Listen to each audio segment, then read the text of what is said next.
So I've always found it quite interesting how we can manipulate wood, even bending it into whatever furniture we can imagine. Today I'll be showing you how I made this pretty sweet TV console stand out of plywood. This is my second attempt at experimenting with curve bending. Maybe it will inspire you on your next woodworking project to bend plywood as well. The only way you improve is to try new things. Charles Koch. Hi there, I'm Roderick and welcome to my shop. In this project we will only be using one sheet of plywood and some hardwood pieces I had around. This first cut I made is a 40 centimeter wide piece that we'll be using for the main body of the console. We will be bending this board at 4 places. Each bend will be 10 centimeters wide. So the way curve bending actually works, you make curve cuts that just touch that last ply layer. Then we go on and make multiple cuts that are close to each other in that 10 centimeter stretch. We need to apply some moisture to soften up that last ply layer. You can use some hot water or steam for this step. Then we go on and manipulate the wood until we get that 90-degree bend that we want. I had to pour hot water several times till I was able to get the wood to bend enough to get these 90-degree clamps on. This process is quite stressful, as you can see, because at this point if the wood decides to break, the whole project is ruined and I'll need to start all over again. But lucky for me, it worked out fairly well.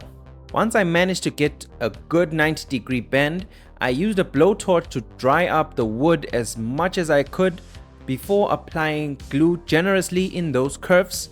Then we put those 90-degree clamps back on and leave it overnight to dry up, so I can come back the next day and work on the other bends. So on the next day, I wanted to try a different strategy of bending by pouring the hot water only on the outer surface and also using weights as leverage to try and bend the wood with gravity instead of forcing it down like I had done with the previous night. So I tackled 2 bends at a go. I had to support that middle bend by putting a piece of wood there, and I worked on the tail end of the bend. When I managed to get this bend to a 90-degree angle, I flipped the board up and applied glue generously to all the 3 bend areas at one go. I made these quick 90-degree clamps that you can see here, since I only had one pair of those store-bought 90-degree clamps, so they helped me out to finish up the project. I cut up another 40 centimeter wide board that is the length of the gap that is on the bottom. Using pocket hole screws, I used it to connect the whole carcass together. At this point, I was so thrilled that I could manipulate wood to get to this point. Then I left it there for 3 days to set properly. So as you may remember earlier, I said the process worked out fairly well. The glue didn't set properly, making my bends go out of square. And also on my last bend, I think I rushed it too much, then the wood started delaminating badly. So one thing I really learned in woodworking is how to fix mistakes. Firstly, let's work on the squareness. So I forced it back into square by using this backup board to make the structure stronger. And as for the delamination, it's nothing that some serious sanding and a good attitude won't fix. I used my flush trim bit on my palm router to cut off the excess backup board. I sanded everything, including that ugly bend, all the way up to 220 grit, and it was smooth and buttery. I added these boards 40 centimeters away from the lateral walls. With some glue and pocket screws, this increased the structural integrity of the whole carcass. Speaking of integrity, have you seen my Tensegrity chair that I did a few months back? That was one build that really fascinated me to complete. Please check it out after this build. Link will be in the comments. Now that I have a strong carcass, it's time to cover up those bent edges with a 1 centimeter thick hardwood that is 10 by 10 centimeters in dimensions. I made all the grains of that hardwood to be longitudinal. I followed up by covering up all the other visible plywood edges with a 5mm thick hardwood strips, holding them down with simple painter's tape. Then I left it overnight to dry up properly. The next day I came in with my palm router again to flush trim those hardwood corner profiles.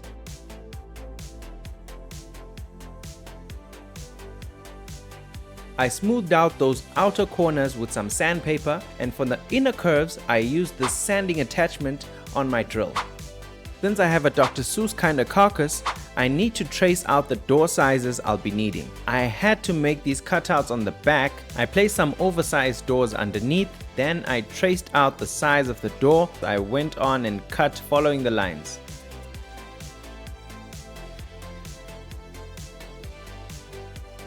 This board I cut is to divide the center, but before installing it, I needed to glue on a hardwood strip onto it, as well as onto the pillars and also in the dividers in the cabinets on the sides. And now it's time for you to smash that like button for me if you're enjoying the build. This really helps my videos out a lot to get them out there and to be seen by others as well. Thanks a lot for doing that. So these pieces I was just cutting up are for the drawer. I will be assembling them with pocket screws and glue. And for the base, I'll just use a 10mm plywood board and mount it with some glue and brad nails.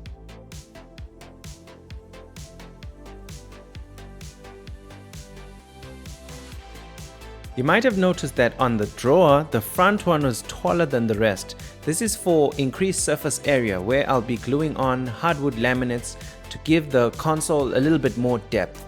I resawed this hardwood piece on the table saw. I don't have a bandsaw, so the table saw will do for now. Then I go on and sand it smooth with the bell sander.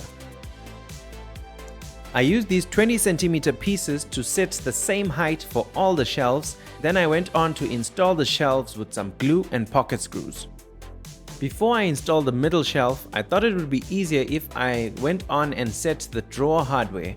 I really love these drawer slides. They glide so well compared to those old type of slides. I used those laminates of ours as spacers under the drawer, then I screwed on the drawer.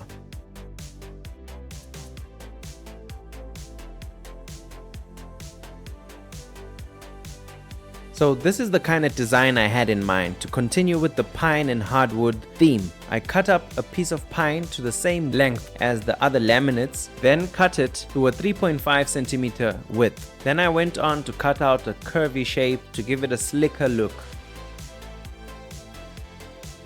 I made a finger or hand indent on the bottom in order for it to be easily pulled out. Off camera, I went on and glued them up and clamped them down with some painter's tape and clamps. So I wanted my doors to be inset and flush to that 5mm hardwood.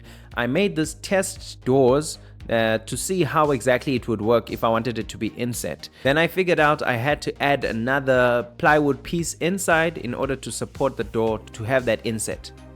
I marked roughly where the hinges would sit and I made a 5mm mark. This is where my Forstner bit circumference should end. I went onto the drill press and drilled 35mm holes till the hinge set in. Then I secured the Euro hinges with 1cm screws. For the handles, I made them out of pine as well, routing out a finger space to pull out easily. I drilled pilot holes with an 8mm countersink hole, which I later filled with an 8mm dowel.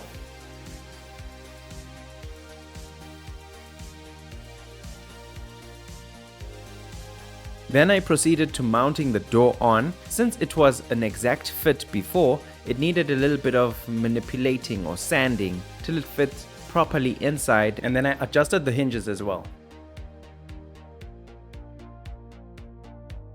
I noticed that it closed a little bit too further from that support and it wasn't flush anymore, so I had to add this stop block to help it stop flush to the pillar.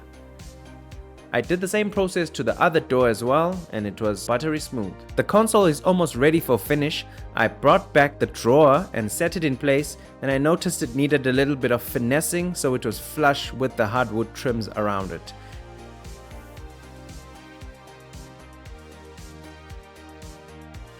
I sanded down all the sharp edges with a 220 grit sanding sponge. Then we went on to close up that back. We needed to add a backup board. I made a 50mm hole to allow cables to enter in the center. Those pieces that we had cut out here, we just reapplied them with some glue and staples.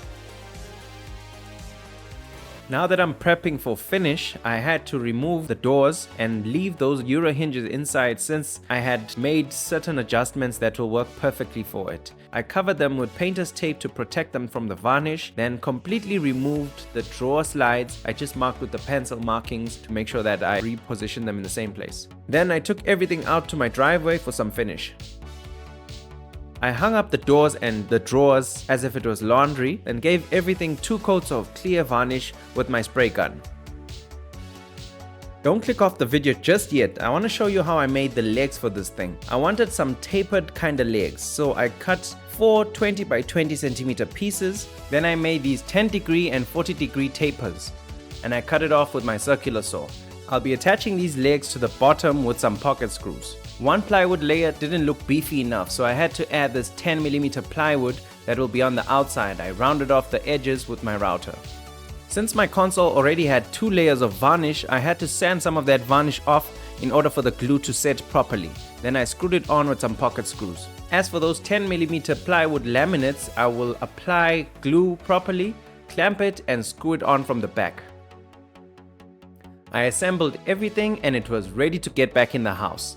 Here's some beautiful shots that I took with Goku as the model. Check out this awesome Tensegrity chair that I built that I talked about earlier. I would really appreciate if you could subscribe to my channel if you enjoy these kind of DIY builds. Have a lovely day.